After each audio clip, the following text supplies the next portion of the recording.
Satoru freaking Gojo is not dead.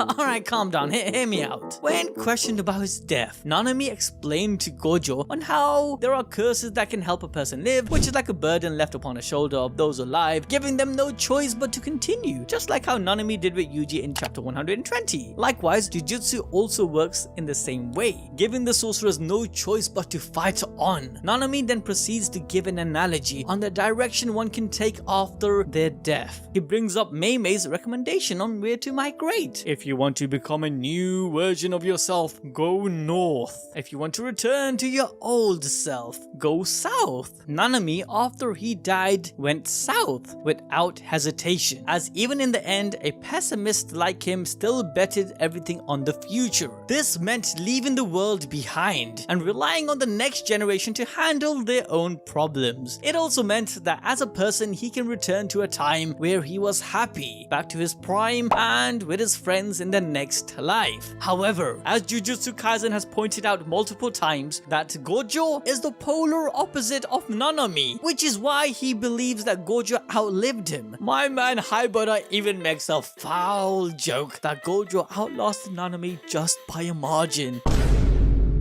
Seeing that Nanami was content to move forward, he shouts to Principal Yaga, reminding him of his statement that all sorcerers die with regrets. He and his friends laugh with happiness as he prays with his whole heart that all of this isn't just a figment of his imagination and that he will still see everyone at the end. Because if this is what's at the end of the tunnel, Gojo wouldn't mind going north, becoming a new version of himself before actually dying. All of this interaction alludes to Gojo's revival, as even Gojo admits that he used Jujutsu as a means to satisfy himself. So this is the rebirth for Gojo to now live to protect, as someone who is humbled again with a new perspective. To further prove this rebirth, we also saw the imagery of lotuses, and in Buddhism, these flowers represent purity, spiritual awakening, and faithfulness, which in Gojo's case is to his students. These lotuses also symbolizes strength, resilience, and rebirth of the soul. And Gojo finally losing, being humbled again, and then still coming back is just that. In fact, this relates back to Buddha himself, as when he was a baby, he took 7 steps north, and with each step, a lotus flower appeared on the ground. Throughout Jujutsu Kaisen, Gojo has been portrayed and even compared to the honored one, akin to Buddha. However, Buddha only attained the title and enlightenment after he fasted, and then finally broke the fast by eating. In the same way, Gojo eating this L is the key to his real enlightenment. And to solidify how Gojo will return, chapter 235 confirms his curse energy and reverse curse technique returned due to his multiple use of Black Flash. And his first fight against Toji taught us the important fact that if his head's intact, then he will come back. With his upper half undamaged, Gojo is easily able to maintain his heartbeat and stop the blood flow until Yuta and Shoko can arrive to patch him up. We also have Yuji, who just learned soul swap ability. In a worst case scenario, he might be able to save Gojo's soul or move it to another body or cursed object. I don't expect Gojo to actually come back and fight Sukuna. Possibly he will come back and really not be the same anymore, but this new version of himself will be as a full-on tutor, and he will be able to guide his students to victory. But regardless, for now, it's Gojover. As our stock of copium runs out, we come back to reality. We witness the horrific scene of his body in pieces. But if you guys want to stay 10 steps ahead and not be so disappointed by the ending of Jujutsu Kaisen, then make sure to watch this video next.